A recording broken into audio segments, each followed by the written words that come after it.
Hello everyone, welcome to our YouTube channel, The Legal Playbook. Today we are going to start the next lecture series of the Maternity Benefit Act 1961. जो maternity benefit act 1961 है उसके हम सारे sections cover कर लिए हैं हमने। तो आज हम यहाँ पे एमसीक्यूज देखने वाले हैं on the maternity benefit act 1961।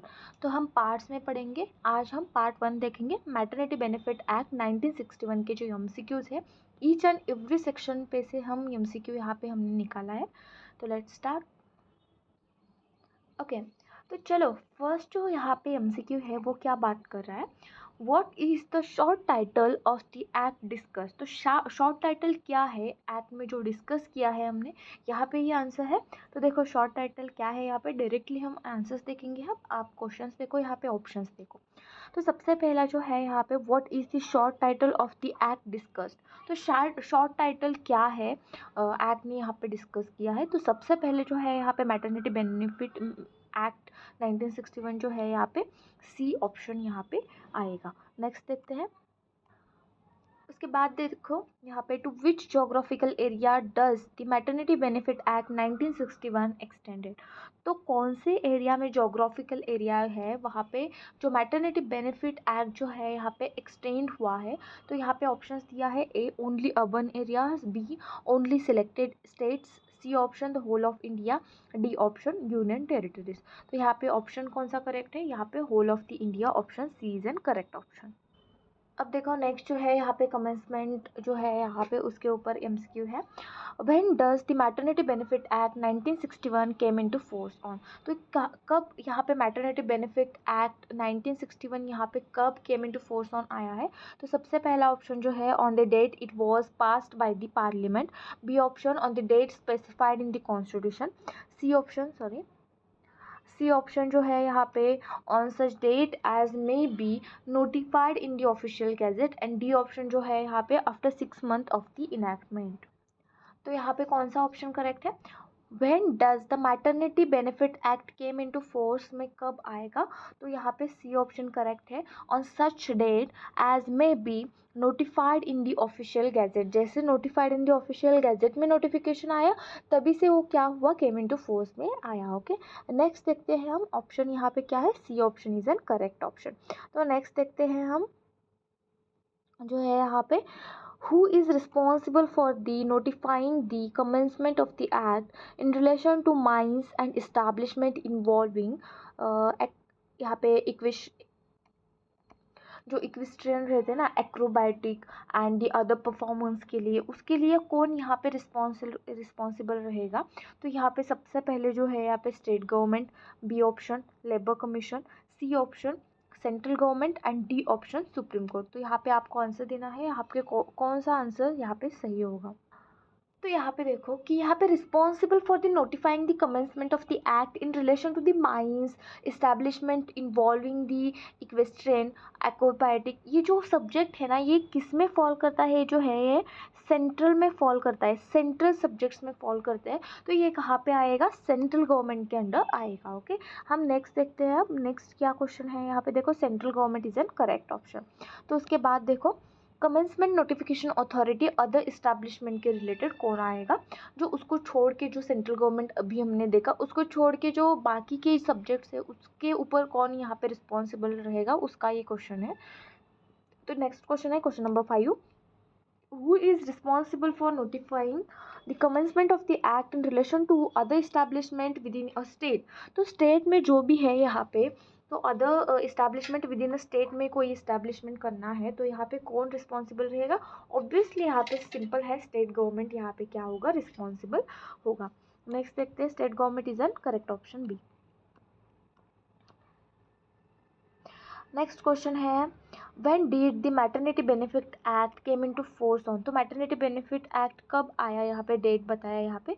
सबसे पहले जो 1 July of the 1962, B option 5 October of the 1963, C option 1 November of the 1963, and D option 22 February of the 1974। आपको आंसर देना है यहाँ पे, कौन सा आंसर सही है। तो यहाँ पे जो सही आंसर है 1 नवंबर 1963 जो है यहाँ पे वही सही आंसर है C option is an correct option. तो नेक्स्ट क्वेश्चन देखते हैं हम यहाँ पे क्या है। When did the maternity benefit act came into force in the state of Uttar Pradesh. तो उत्तर यूपी में कब यहाँ पे इस्टेब्लिशमेंट मतलब केम इनटू फोर्स में आया, उसका डेट यहाँ पे हमको बताना है। तो देखो कौन सा ऑप्शन आएगा यहाँ पे। तो यहाँ पर सही आंसर जो है 22 फरवरी 1974। तो आपको दो डेट्स याद रखने हैं यहाँ पे। जो फर्स्ट टाइम जो मैटरनिटी बेनिफिट एक्ट जो है यहाँ पे कब यहाँ पे इन्फोर्समेंट में आया, 1 नवंबर 1963 में आया। एंड उसके बाद जो है यूपी में कब आया, 22 फरवरी 1974 में आया। ओके, लगभग 10 साल लगे यहाँ पे जो यूपी में केम इनटू फोर्स में आने के लिए। ओके, तो सही आंसर जो है यहाँ पे 22 फरवरी सही ऑप्शन है। उसके बाद देखो यहाँ पे the maternity benefit act initially applies to which of the following types of establishment. तो मैटरनिटी बेनिफिट एक्ट जो है यहाँ पे कौन कौन से यहाँ पे इस्टेब्लिशमेंट पे एप्लीकेबल होगा। First option only private companies, factories, mines and plantations. उसके बाद जो है shops and educational institutions only and only agricultural fields. तो यहाँ पे आपको ऑप्शन कौन सा सही है वो बताना है। तो अभी हमने देखा ना कि माइंस, फैक्ट्रीज, प्लांटेशन उसके ऊपर होगा। ओनली प्राइवेट कंपनी तो आएगी नहीं ना फैक्ट्रीज यहाँ पे मैटरनिटी बेनिफिट में। शॉप्स एंड एजुकेशनल इंस्टीट्यूशंस भी नहीं आएंगे यहाँ पे। ओके, तो यहाँ पे कौन आएगा, फैक्ट्रीज, माइंस एंड प्लांटेशन आएंगे। उसके बाद नेक्स्ट देखते हैं, सही आंसर है बी ऑप्शन। उसके बाद देखो क्या है, government establishment does, government establishment जो है does the maternity benefit act 1961 apply to the establishment belonging to the government. तो यहाँ पे क्वेश्चन क्या है, does the maternity benefit act 1961 जो है यहाँ पे applies belonging to the government से बिलोंग करती है या नहीं, ये क्वेश्चन है यहाँ आपको सही आंसर देना है। तो यहाँ पे क्या होगा आंसर, यस। तो यहाँ पे जो maternity benefit act 1961 apply to establishment belonging to government, government के जो यहाँ पे इस्टेब्लिशमेंट है उनके ऊपर भी अप्लाई होंगे ना यहाँ पे। तो yes, if there are factories, mines and plantation, अगर वो फैक्ट्री है, माइन है एंड प्लांटेशन है and establishment under the government के कंट्रोल में है, तो यहाँ पे एप्लीकेबल होगा। एक्ट तो गवर्नमेंट ही बना रही है ना, वो एक्ट गवर्नमेंट पे ही नहीं एप्लीकेबल होगा कैसे चलेगा, एक्ट गवर्नमेंट पे भी एप्लीकेबल होगी। नेक्स्ट देखते हैं, C option is an correct option इसका ये जो है यहाँ पे। उसके बाद है परफॉर्मेंस बेस्ड इस्टेब्लिशमेंट जो है, the act applies to the establishment where the person are employed for the exhibition on which the following performance. तो क्या है यहाँ पे, the act applies to establishment, act applies to establishment where person where employed for exhibition of the following performance. तो कौन कौन से यहाँ पे exhibition of the following performance है।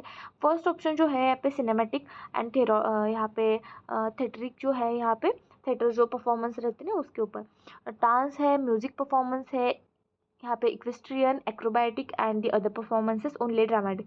अभी हमने देखा था यहाँ पे 2-3 क्वेश्चन के पहले। तो यहाँ पे ये जो सी ऑप्शन है, C option is an correct option. I hope आपको समझ आया होगा। उसके बाद जो सेंट्रल गवर्नमेंट के अंडर आएगा वो, उसके बाकी के छोड़ के जो स्टेट में आएगा वो स्टेट गवर्नमेंट के अंडर आएगा। उसके बाद जो है expansion of the state, expansion by the state government expansion कर सकता है। तो यहाँ पे which authority may expand the application of this act to other establishment, example commercial, agriculture. तो यहाँ पे कौन करेगा, यहाँ पे C option is an correct option है। State government with approval of the central government के अप्रूवल लेके यहाँ पे क्या करेंगे, एक्सपांड कर सकते हैं। उसके बाद नेक्स्ट जो है यहाँ पे नोटिफिकेशन कंडीशन है, what is the minimum notice period required before a state government can declare the act applies to other classes of the establishment. तो क्या बोला है कि what is the minimum requirement, क्या है मिनिमम रिक्वायरमेंट, क्या है कि before the state government can declare the act is applicable to other classes of establishment. देखो यहाँ पे क्या है, फॉर एग्जाम्पल देखो, आई होप आपको क्वेश्चन समझ नहीं आया होगा तो समझा दूंगी। उसके बाद देखो कि क्या है कि सबसे पहले माइन है, माइन है। उसके बाद क्या है, कोल का जो फैक्ट्री है, यहाँ पे फैक्ट्री है, माइन है। तो यहाँ पे माइन की फैक्ट्री है, कोल की फैक्ट्री है। अब हमको क्या करना है, शुगर केन के फैक्ट्री के ऊपर क्या करना है यहाँ पे जो एक्ट है applicable, maternity benefit act applicable करना है। लेकिन हम एग्जांपल लेते तो यहाँ पे शुगर केन की जो फैक्ट्री है उसके ऊपर हम अप्लाई करने वाले। तो उस जो शुगर केन के फैक्ट्री के ऊपर अप्लाई करने से पहले जो है टाइम पीरियड कितना है उनको नोटिफिकेशन में इस्टेब्लिश करना पड़ेगा कि इस फैक्ट्री पे क्या हो रहा है, यहाँ पे मैटरनिटी बेनिफिट एक्ट अप्लाई हो रहा है। तो कितना टाइम पीरियड होगा वो यहाँ पे क्वेश्चन पूछा गया। A option 1 month, B option 2 months, C option 3 months and D option 6 months. तो देखो कौन सा आएगा। तो यहाँ पे option B is an correct option. तो 2 मंथ्स यहाँ पे क्या होगा, 2 मंथ्स पहले आपको क्या करना है, यहाँ पे नोटिफिकेशन में डिक्लेयर करना है कि शुगर केन के फैक्ट्री के ऊपर क्या किया है, यहाँ पे एप्लीकेबल कर दिया गया है। उसके बाद नेक्स्ट क्वेश्चन देखते हैं हम यहाँ पे।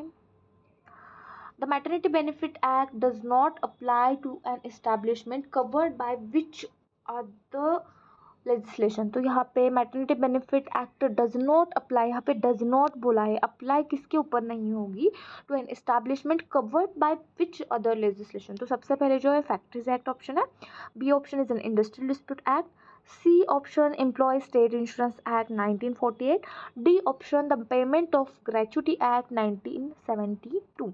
तो देखो ऑप्शन कौन सा है। तो यहाँ पे जो ऑप्शन है, यहाँ पे स्टेट इंश्योरेंस एक्ट 1948 पे नहीं एप्लीकेबल होगा, क्योंकि यहाँ पे ऑलरेडी जो मैटरनिटी है बेनिफिट वो इंक्लूड है यहाँ पे स्टेट इंश्योरेंस एक्ट 1948 में। ऑलरेडी जो स्टेट इंश्योरेंस एक्ट है ना, आप पढ़ो, स्टेट इंश्योरेंस एक्ट के सारे यहाँ पे सेक्शंस है हमने कवर किए हैं इसी जो प्लेलिस्ट बनाया है।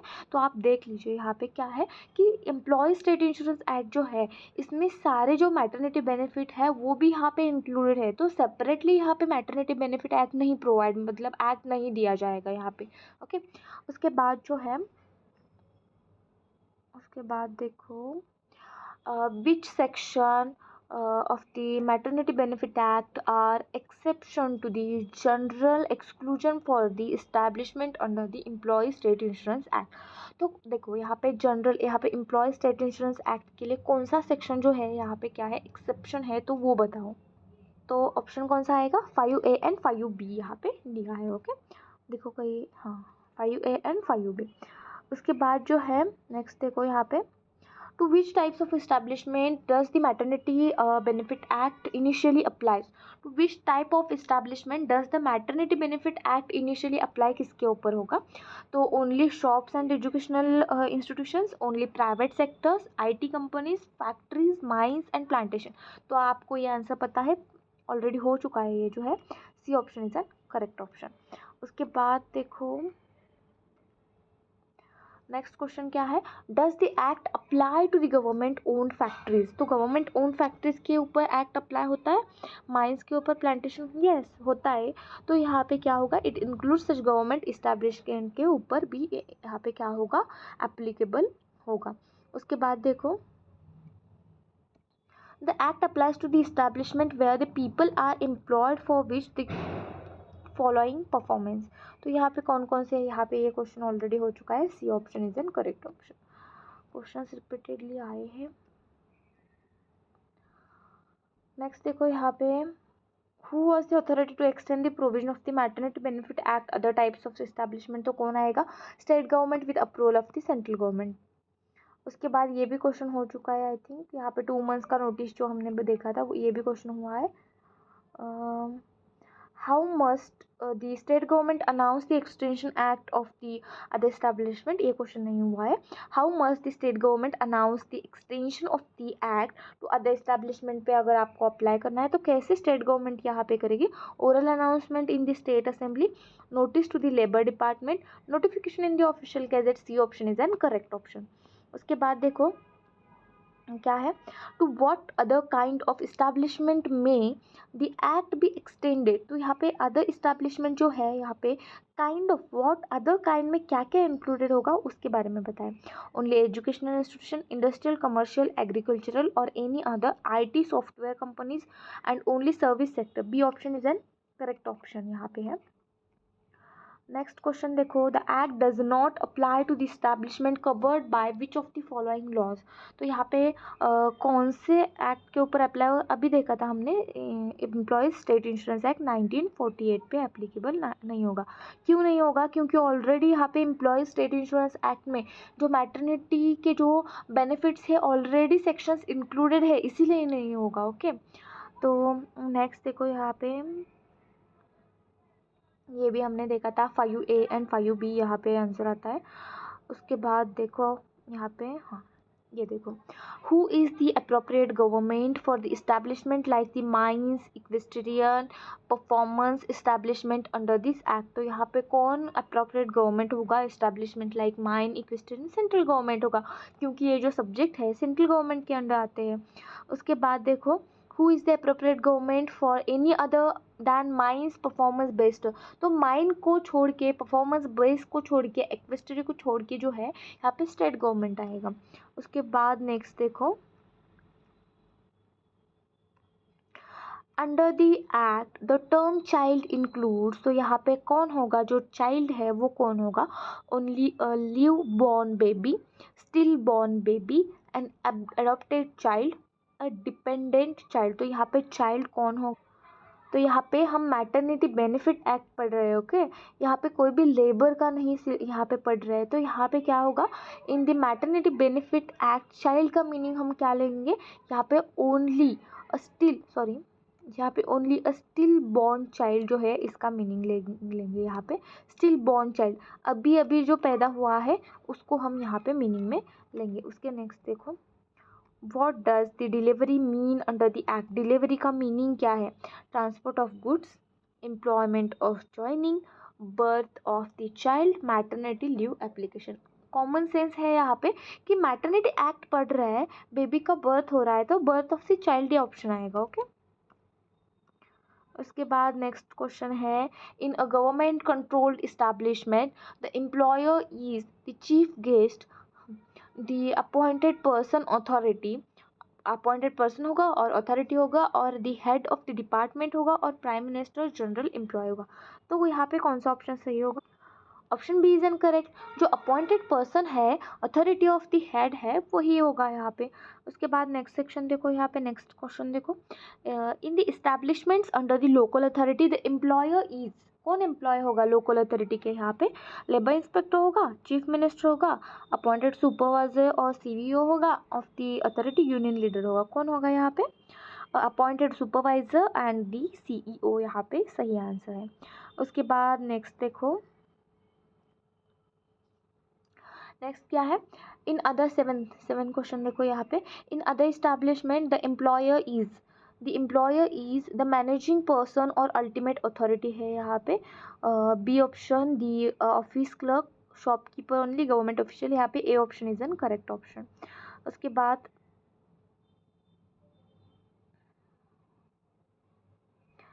बाद नेक्स्ट जो है यहाँ पे, which of the following is not included in the definition of the establishment? Shop and mall, shopping mall यहाँ पे इंक्लूडेड नहीं होगा। उसके बाद देखो नेक्स्ट जो है, an establishment where equestrian, acrobatic and the other performance are exhibited, not covered under establishment, covered only in the circus, included only if owned by the government. तो यहाँ पे कौन सा ऑप्शन सही है? B option is an correct option, covered under the establishment. उसके बाद next section यहाँ पे क्वेश्चन देखना है, फैक्ट्रीज जो है यहाँ पे under the act defined according to the, जो फैक्ट्रीज है वो कॉमन सेंस है यहाँ पे, B option is an correct option. Factories act में यहाँ पे क्या होगा? फैक्ट्री की डेफिनेशन दी गई होगी। उसके बाद है, who is an inspector under this act? Police official, यहाँ पे any person from the income tax, person appointed under section 14 is an correct option, option C is an correct option. उसके बाद जो है, what does the maternity benefit जो है यहाँ पे refer to under the act. तो यहाँ पे what does the maternity benefit refer to under this act? तो free groceries, leave for the studies, payment under section 5 clause 1। तो option C is an correct option. उसके बाद जो है, हमने देखा है कि 5 सेक्शन क्या है, आप जाके देख लीजिए लेक्चर सीरीज में। Question number 13, the term mine is defined according to which act. तो माइन टर्म जो है माइंस एक्ट के अनुसार यहाँ पे डिफाइंड होगा। फैक्ट्री जो है फैक्ट्रीज एक्ट के अनुसार यहाँ पे डिफाइंड है। What is the maximum time period of the pregnancy defined for the miss carriage के लिए कितना टाइम पीरियड दिया गया है? 24 वीक्स, 22 वीक्स, 28 वीक्स, 26 वीक्स। तो करेक्ट ऑप्शन क्या है? 26 weeks is an correct option miss carriage के लिए। Miscarriage that are punishable under the IPC are miscarriages that are punishable under IPC, तो यहाँ पे included in this definition, excluded from this definition, encouraged covered under the Factories Act। included है यहाँ पे, sorry यहाँ पे excluded from this definition, यहाँ पे excluded है, मतलब miscarriage that are punishable under this under the IPC are excluded from the definition। उसके बाद है plantation is defined according to the environment protection act. तो प्लांटेशन है जो इज डिफाइंड अकॉर्डिंग टू किस एक्ट में डिफाइंड है? तो प्लांटेशन लेबर एक्ट जो है यहाँ पे 1951 का, उसी में डिफाइंड है। उसके बाद देखो नेक्स्ट जो है यहाँ पे what is the term prescribed means under this act. तो यहाँ पे टर्म जो है प्रिस्क्राइब्ड, तो यहाँ पे प्रिस्क्राइब्ड का यहाँ पे मीनिंग क्या है? medical treatment defined in the code, state rules made under this act written in the IPC। C option is an correct option। state rules यहाँ पे stated the rules in the under this act। in the relation to the trade union यहाँ पे यहाँ पे in the relation to union territory, state government means क्या है? central minister, local police, administrator of the union territory, governor of the state। तो यहाँ पे कौन होगा? Administrator of the union territory का एडमिनिस्ट्रेटर होगा। उसके बाद नेक्स्ट है वेजेस। देखो यहाँ पे डेफिनेशन का चालू है। Wages includes which of the following, यहाँ पे incentive bonus, gratuity, over time पे, एम्प्लॉयर्स PF कंट्रीब्यूशन। तो यहाँ पे कौन सा ऑप्शन सही आएगा? वेजेस में क्या इंक्लूड होगा? इंसेंटिव बोनस यहाँ पे इंक्लूड होगा, बाकी का जो है एक्सक्लूड होगा। Which of the following is not included in the wages? तो यहाँ पे dearness allowances, gratuity of on the termination, cash remuneration and HRA। तो कौन सा यहाँ पे नॉट इंक्लूडेड है? B option is an correct option. Gratuity on the termination ये वेजेस में इंक्लूडेड नहीं है। वो देखो यहाँ पे जो है who is a women under the maternity benefit act, any female resident, female student, women employed directly or indirectly for the wages। C option is an correct option। तो O में दिया है women की definition। उसके बाद है clause 1 में देखो, उसी में O में 2O में 1 clause, prohibition of employment post delivery miscarriage, for how long after delivery or miscarriage is an employer prohibited from the employing a women? 4 weeks, 6 weeks, 8 weeks, 12 weeks। तो ऑप्शन सही क्या है? 6 weeks तक आप women को delivery के बाद काम नहीं करा सकते हैं। उसके बाद देखो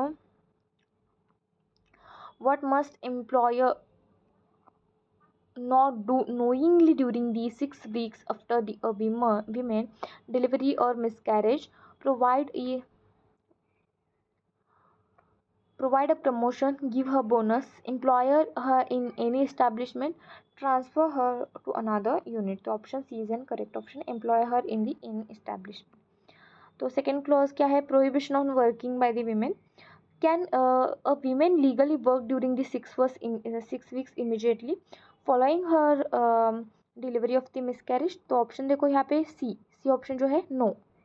तो नेक्स्ट जो है the prohibition on the working applies to the women for 6 weeks before delivery, 6 weeks after delivery, entire pregnancy period and only government established 6 weeks after delivery तक आप काम नहीं कर सकते यहाँ पे। उसके बाद जो है यहाँ पे nature of work during the advanced pregnancy। तो what kind of the work can be pregnant women refuse to do if she makes a request? desk job। उसके बाद जो है work involving the longer standing और दी orders nature जो है यहाँ पे सुपरवाइजरी वर्क, अटेंडिंग ट्रेनिंग। तो बी ऑप्शन जो करेक्ट है वो ज़्यादा देर तक जो स्टैंडिंग वर्क है वो काम नहीं कर सकती, तो यहाँ पे वो वर्क एम्प्लॉय यहाँ पे नहीं लगा सकता वीमेन को। Under section 4 clause 3 Work that pregnant women cannot be required to do includes tasks that require travel within the city, are related to child care, are likely to interfere with her pregnancy or fetal development. C option is an correct option. Period of exemption for the orders work के लिए क्या exemption है? The protection against orders work applies during which period before delivery. तो कौन सा यहाँ पे period दिया? 1 मंथ तक आप यहाँ पे ऑर्डर्स पीरियड यहाँ पे दिया है. If a women does not avail a leave under the section 6 during the 6 weeks post delivery, can she be made to strenuous work? तो यहाँ पे strenuous work कर सकती है, यहाँ पे नहीं कर सकती स्ट्रेनियस वर्क. उसके बाद जो है यहाँ पे what is the combined duration covered under the clause 4 में जो कंबाइंड ड्यूरेशन है. आंसर देखो यहाँ पे directly 1 month pre delivery plus 6 weeks post delivery if no leave availed है. यहाँ पे 1 मंथ आपको प्री डिलीवरी तो देना ही है, उसके बाद प्लस 6 weeks पोस्ट डिलीवरी के बाद 6 weeks आपको देना है. उसके बाद नेक्स्ट है यहाँ पे who is liable to pay the maternity benefit under? Employer ही होगा. ओके. उसके बाद देखो maternity benefit is paid for which period? Entire pregnancy. तो यहाँ पे विच पीरियड के लिए? Entire pregnancy 3 months before delivery. Actual absence of preceding उसके बाद 6 months. तो actual absence of preceding and including the days of delivery plus 6 weeks वो भी यहाँ पे होगा. What does include the average daily wages refer in this context? तो fix the minimum wages ₹100. Average यहाँ पे कौन सा ऑप्शन सही है? Average of the wage during any 6 months before delivery, average wages over the 3 calendar months before the absence, और 1 day whichever is an higher. C option is an correct option. I hope आपको जो MCQs है समझ आए होंगे. तो आपको अगर लेक्चर्स अच्छे लगे हैं तो लाइक करो, सब्सक्राइब करो एंड शेयर करो. Thank you.